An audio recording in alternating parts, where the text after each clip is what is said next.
There's a place that doesn't exist on any map. It sits somewhere between two highways that never intersect, tucked behind a gas station that's always closed. The town has no welcome sign, no zip code, and no cell service. But people live there. Or at least, they used to. I arrived by accident. I was driving cross-country after quitting a job I didn't love and leaving behind a relationship that had turned into a polite silence. My GPS glitched near a stretch of road with no exits, and suddenly I was in Marrow Creek. The streets were paved but cracked, like they'd been forgotten mid-repair. Houses stood with curtains drawn, mailboxes stuffed with yellow flyers. A diner blinked its neon open sign, though no one sat inside.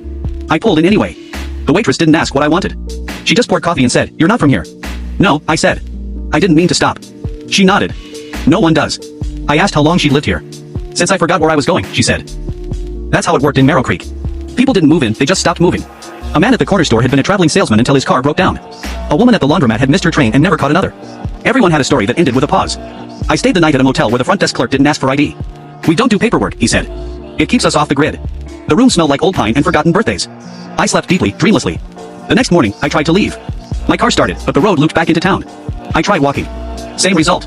Every path led back to Marrow Creek. I asked the waitress if anyone had ever left. "Once," she said. "A boy who remembered his mother's voice. He followed it out." "How?" "She called him every day. Even when he didn't answer." Eventually, her voice got louder than the silence here. I sat in the diner for hours, thinking about who might still call me. I realized I hadn't told anyone where I was going. No one was looking. That night, I stood in the middle of Main Street and screamed my own name. Not for help, just to remember it. The echo came back softer. I stayed in Marrow Creek for 3 weeks.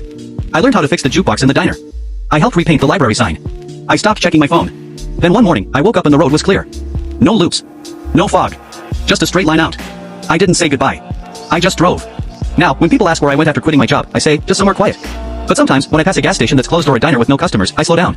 Just in case. Subscribe for more stories.